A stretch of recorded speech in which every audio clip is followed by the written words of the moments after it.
2월 28일 오늘 만나 성경 말씀은 요한복음 8장 45절에서 49절 말씀입니다. 그런데 내가 진리를 말하기 때문에 너희는 나를 믿지 않는다. 너희 가운데서 누가 나에게 죄가 있다고 단정하느냐?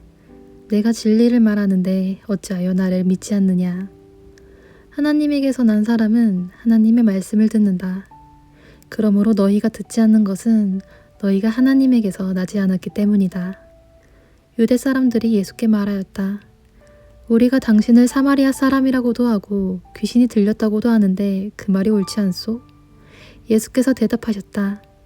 나는 귀신이 들린 것이 아니라 나의 아버지를 공경한다. 그런데도 너희는 나를 모욕한다. 아멘. 오늘 만나러 만나주시는 하나님을 기대합니다. 이 벙어리 장갑은 누구 건가요? 수년 전 청년들과 모임을 마치고 공간을 정리하던 중 발견한 장갑 하나를 들고 제가 했던 말입니다. 장갑의 주인이 받아 챙겨가고 모두가 기갓길에 오를 즈음 한 청년이 제게 다가와서 아주 나직한 목소리로 이렇게 말했습니다. 목사님, 요즘은 저런 장갑을 손모아 장갑이라고 부른대요. 카톡을 한번 봐주세요. 청년이 제게 보낸 메시지에는 흔히 벙어리 장갑이라 불러온 엄지만 따로 분리된 형태의 장갑을 손모아 장갑 혹은 엄지 장갑으로 바꾸어 부르자는 캠페인의 글이 담긴 블로그 링크가 첨부되어 있었습니다. 귀가하며 글을 정독해 보았습니다. 장갑을 그 형태에 따라 글러브와 미튼으로 부르는데 각 개별 손가락이 분리된 실용성이 강조된 장갑은 전자에 해당합니다.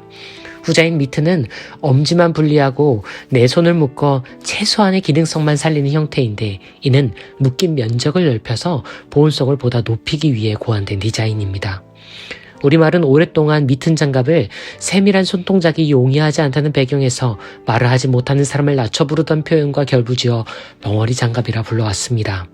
하지만 언어장애인들은 물론 장애 일반에 대한 차별적 언어와 왜곡된 인식을 조장한다는 점을 들어 보다 나은 표현이자 장갑 디자인의 목적성을 면밀하게 반영한 손모아 장갑 혹은 엄지 장갑을 국립국어원에 제안하자는 운동이 글의 내용이었지요.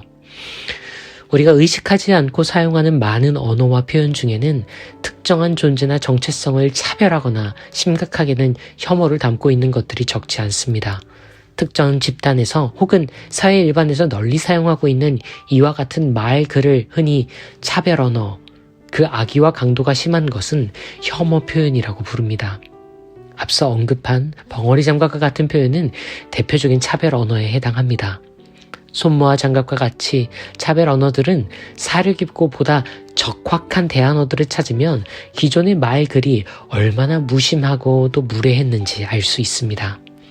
장애를 비정상으로 간주하는 정상인은 비장애인으로, 피가 섞였다는 의미의 혼혈은 다문화로, 순수하지만 미숙하며 불완전하다는 함의가 담긴 처녀작은 첫 작품, 데뷔작으로 표기하고 부르면 특정한 존재나 정체성을 비하하거나 거부하지 않으면서도 보다 명확한 언어를 구사할 수 있습니다.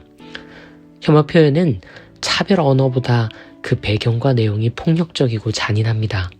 차별 언어가 문화와 시대가 공유하던 한계 속에 갇혀있는 불완전하고 정확하지 않은 표현들인 것과 달리 혐오 표현은 존재나 정체성 그 자체를 싸잡아서 매도하고 증오하기 위해 구사되는 사회적 언어 폭력이기 때문입니다. 맘충이나 잼민이, 틀딱, 한남, 김치녀, 누카렵 등은 존재와 정체성 혹은 특정한 상황을 향한 증오와 폭력의 좌표를 찍기 위해 고안된 저열한 선동어들입니다. 혐오 표현은 대체어를 찾기보다는 사용을 중단하거나 인식과 구조적 맥락을 바꾸어야 하기에 차별어보다 훨씬 더 큰 사회적 비용을 초래합니다. 오늘 우리가 읽은 말씀은 예수와 일부 유대인들이 격한 논쟁을 벌이는 장면입니다. 예수의 언행에 불만과 증오를 품고 있던 일부 유대인들은 예수를 향해 그들이 할 수 있는 최대한의 모욕, 차별 언어와 혐오 표현을 구사합니다. 우리는 당신을 사마리아인이라고 부르렵니다. 아니, 귀신이 들렸다고 해야 하나? 이 말에 동의하오. 우리는 당시 유대 문화 내에서 사마리아를 강한 멸칭으로 사용했음을 확인할 수 있습니다.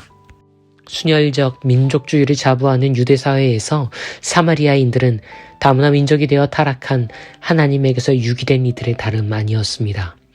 귀신이 들렸다는 표현 역시 비신체적인 배경에서 당시의 사회가 용인하거나 받아들이지 않았던 배제된 존재들을 향한 일반화된 멸칭입니다. 이 역시 하나님으로부터 배제되어 악한 영적 권세에 복속된 존재라는 말이었습니다. 문제는 이 표현과 언어가 말에만 그치지 않는다는 점에 있습니다.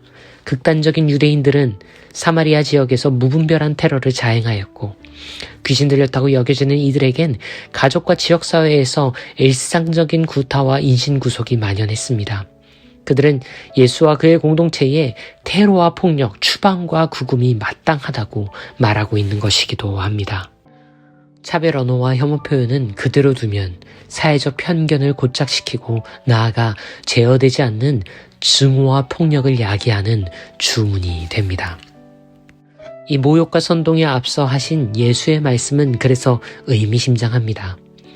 하나님에게서 난 사람은 하나님의 언어에 반응합니다.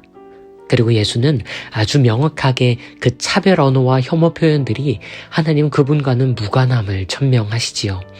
여러분이 그 언어에 반응하지 않는 이 모습이야말로 하나님으로부터 나지 않았음을 입증합니다. 그리스도교는 말씀의 종교입니다. 말씀의 종교는 하나님의 언어가 곧 현실을 창조하고 구속함을 고백하는 이들의 모임이지요. 우리가 구사하는 말과 기록하는 글에는 힘이 있습니다.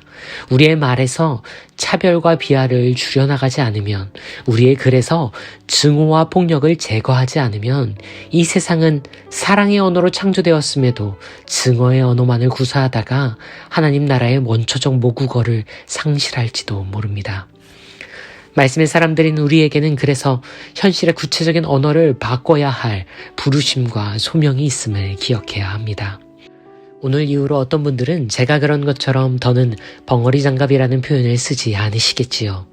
이미 손무화 장갑, 엄지 장갑을 쓰고 계신 분들도 많으시겠고요.